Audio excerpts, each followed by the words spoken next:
the biggest panic, the biggest damage that we are seeing from the Ukraine war, outside of Ukraine, obviously, is in China. Because in 1 month, the Russians have pulled back the blinders on what has been a 50-year strategic program. The idea that China can become the global power with American sponsorship, with American indifference, that it can take Taiwan, that it can intimidate Japan, that it can dominate all of East Asia, and yet not suffer economically at all. It was always ridiculous, but now it's been shown to just be absolutely stupid. Now, the question moving forward, of course, is what's the next thing the United States is going to care about? And considering how erratic our politics have been for the last 15 years, that's a tough question, but it's something that every single country that trades now has to obsess about if they want to continue doing anything along the lines that they thought they could. And the yuan is only traded internally because it's the most manipulated currency in history. The euro confiscates bank deposits to pay for bailouts. Are there things that the Fed could do better, in my opinion? Of course. But compared to all the competition, I mean, there isn't any competition. Russia is the world's second largest oil exporter, and it exports via 4 main routes, one to China, one to the Baltic Sea, one to the Black Sea, and then via pipe to Europe. What's going on right now because of the Ukraine war is that the pipes that go to Europe are going to be disrupted either by the war itself or because Ukrainian partisans are targeting Russian income flows. One way or another, those pipes aren't surviving this year. The stuff that goes to the Black Sea is in a war zone. So insurance companies will not give the indemnification that is necessary for vessels to operate in that area. So the only way a ship can go and dock at Novorossiysk right now is if a country gives it sovereign indemnification and takes all the risk. Some of that is happening with the Chinese. It might be happening with the Indians. That's a little touch you can go. They're still under negotiation. Primorsk, that's the Baltic port, so right next to St. Petersburg. That is not in a war zone. So you can get insurance to go to Primorsk. However, ship captains, for the most part, are refusing to go, and European dock workers are refusing to unload the cargo when it arrives. So that is still in use, but not nearly as much, maybe a quarter of what it used to be before the war started. And then the final pipes either terminate Pacific coast near Vladivostok, or there is a short spur line that goes down into Docking in northeastern China. The western 3, Black Sea, the pipes to Europe, Baltic Sea, those are interconnected to a degree. So if there's a problem at one port or on one pipe, they can redirect some, less than a third, but some of the crude to other places. It is completely disconnected from the eastern pipes that go to China and Japan. So if all the stuff in the West is shut down, which is what I think is going to happen, none of it can go east. The rail line is already operating beyond capacity. The pipelines are already full. You would have to build a fundamentally new infrastructure from the fields in northwest Siberia to Chinese population centers. That is greater than the distance from Miami to Anchorage, most of which is through virgin territory that is very rugged. That's a 10-year program, minimum, even with the Chinese building it. So one way or another, we are looking at those Western flows, which add up to 4 to 5 million barrels a day, going offline.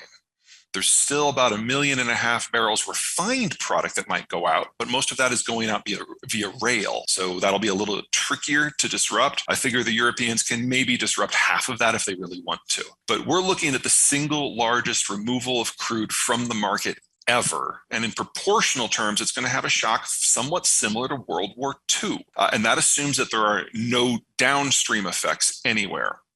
Because we have insurance companies not doing it, shipping companies not doing it, dock workers not doing it, and now Halliburton, Baker Hughes, and Schlumberger have pulled out, and they do the technical work that makes a lot of this possible. All the super majors are gone. We even have a couple of major projects out in Sakhalin that are probably just going to die because the Russians can't make those projects work by themselves. Most of the oil and gas out of that goes to China. So we're actually looking at an environment where the Chinese see reduced flows rather than increased, as Russia is just melon scooped out of the market. I would say there are 2 kind of main threads here. The first one is at the end of World War II, the Americans changed how the world worked. We created free trade and globalization and told everyone that they could participate in any market anywhere without military escort. They could access our market if in exchange they formed an alliance with us against the Soviets. We bought an alliance, and we guaranteed as part of that alliance their energy flows. So the primary reason that the US has been so bogged down in the Middle East for so long was because we had to in order to keep our alliance fueled. If the Middle East would have gone offline, the European alliance would have shattered and the Soviets would have walked away with Europe. That was the logic. Post-Cold War, we kept holding up the ceiling. We kept up our end of the deal, but there was no boogeyman. So people went their own ways. And in many times, that meant that they started signing deals with the Russians. It's kind of thread one. Thread two, Europe's a nasty place. Its history is horrific, and the world wars were just the capstone of what had been a millennia of conflict. And so with the American-led order, the Europeans let themselves believe, let themselves hope that history had finally turned the page, and that they were finally had all that behind them. And in that sort of environment, especially in the post-Cold War version of it where the Germans had reunified, Russia was seen as a country that in the end needed to be incorporated into the European family so that Europe could finally be whole, at peace, and free. It didn't work. And so we're dealing with a lot of shattered dreams in Europe right now, right alongside with the war, because a lot of people's guiding ideology and hopes for the future died on February 22nd when the Russians moved in the tanks. And so one of the reasons I think that the European response has been so vitriolic is that they're not just disappointed here. They feel betrayed, that their whole idea of what could happen isn't going to happen anymore. And in their mind, it's very clear who's at fault. The last time the Russians interfered with exports from the former Soviet Union, it was 2010. And they had had a bad harvest and a drought and a lot of fires in Western Siberia where they grow a fair amount of their wheat. So they blocked exports for a couple of months. That drove global wheat prices up by a factor of 2. Remember, food, especially base commodities like wheat, have inelastic demand. So it doesn't take much of a disruption in supply to make prices go bonkers. In their primary export markets, which are the Middle East, prices tripled. And that triggered the series of coups and revolts and wars that we now come to know as the Syrian Civil War and the Arab Spring. So, small amount disrupted, prices tripled in the Middle East, doubled globally, big deal. We're still feeling the effects of that. Oh, this is going to be so much work. So Russia is the world's largest wheat exporter, and most of their wheat is exported via Novorossiysk, the port that can't be accessed right now. And Russia, the world's largest wheat exporter, has invaded Ukraine, the world's 5th largest wheat exporter, and they are making a drive for the city of Odessa, which is where the Iranians offload all of their wheat. So we're looking at 2 of the top 5, maybe not vanishing. Well, Ukraine's vanishing from the market. Ukraine's going to be a net importer this year. They can't plant anymore. But a lot of the Russian production is not going to be able to make it to the global market.